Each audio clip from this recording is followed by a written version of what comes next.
ரசூலுல்லாஹி ஸல்லல்லாஹு அலைஹி வஸல்லம் மிக எச்சரிக்கை உள்ள ஒரு ஹதீஸை சொன்னார்கள், கேளுங்கள். இன்று நாம் எண்ணக்கூடிய எல்லா கேள்விகளுக்கும் பதில். வட்டி வாங்கினால்தான் பில்லியனராக ஆக முடியும் என்ற ஒரு எண்ணத்தில் நாம் இருந்தால், அவர்கள் மட்டும் எப்படி செல்வத்தை அதிகரித்துக் கொண்டே போகிறார்கள் என்ற எண்ணத்தில் இருந்தால் இந்த ஹதீஸை கேளுங்கள். அல்லாஹ்வுடைய தூதர் ஸல்லல்லாஹு அலைஹி வஸல்லம் சொன்னார்கள், அல்லாஹ் ரப்புல் ஆலமீன் ஒரு அடியான் பாவம் செய்யக்கூடிய நிலையிலேயே அவனுக்கு அல்லாஹ் அருள் செய்கிறான், அதிகரித்துக் கொண்டே அல்லாஹ் செல்வத்தை பெருக்கிக் கொண்டே வருகிறான் என்பதுடைய அடையாளம் அல்லாஹ் அவனுக்கு உதவி செய்கிறான் என்பதல்ல, அல்லாஹ் அவனுக்காக அவகாசம் அளிக்கிறான். என்ன அவகாசம்? குர்ஆன் சொல்லுகிறது, ஃபலம்மா நஸூ மா ذுக்கிரு பிஹ் ஃபதஹ்னா அலைஹிம் அப்வாப குல்லி ஷை. அல்லாஹ்வுடைய நினைவை விட்டு ஒரு அடியான் நீங்கும் போது அல்லாஹ் எல்லா வாசல்களையும் திறந்து வைப்பான். என்ன வேண்டும்? எதற்காக நீங்கினாய்? செல்வத்திற்காகத்தானே எடுத்துச் செல், உலக தேவைகளுக்காகத்தானே எடுத்துச் செல். அல்லாஹ்வை மறந்து, குர்ஆனை மறந்து, ஹதீஸை மறந்து இந்த துன்யா தான் உனக்கு வேண்டும் என்றால் இதோ தருகிறேன் என்று விரித்து விடுவான்.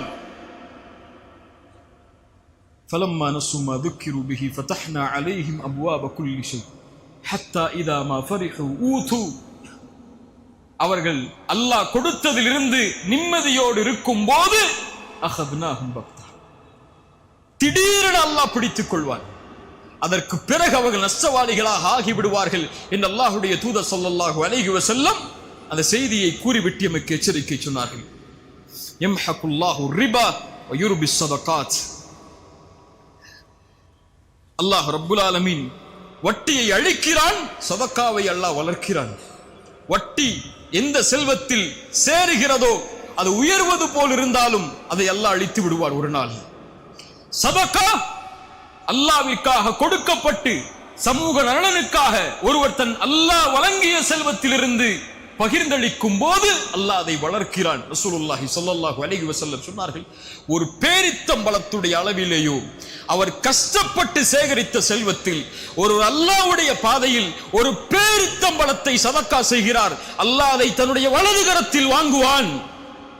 எப்படி நீங்கள் ஒரு குதிரை குட்டி ஈன்றால் அதை வளர்ப்பீர்களோ அது போன்று அல்லாஹ் வளர்த்து உஹதுடைய மலையளவு கூலியாக நாளை மறுமையில் அல்லாஹ் உங்களுக்கு அதை தருவான் என்று அல்லாஹ்வுடைய தூதர் ஸல்லல்லாஹு அலைஹி வஸல்லம் சொன்னார்கள். யுர்பிஸ் ஸதகாத், அல்லாஹ் சதக்காவை வளர்க்கிறான். கொடுங்கள், அல்லாஹ் கொடுப்பான்.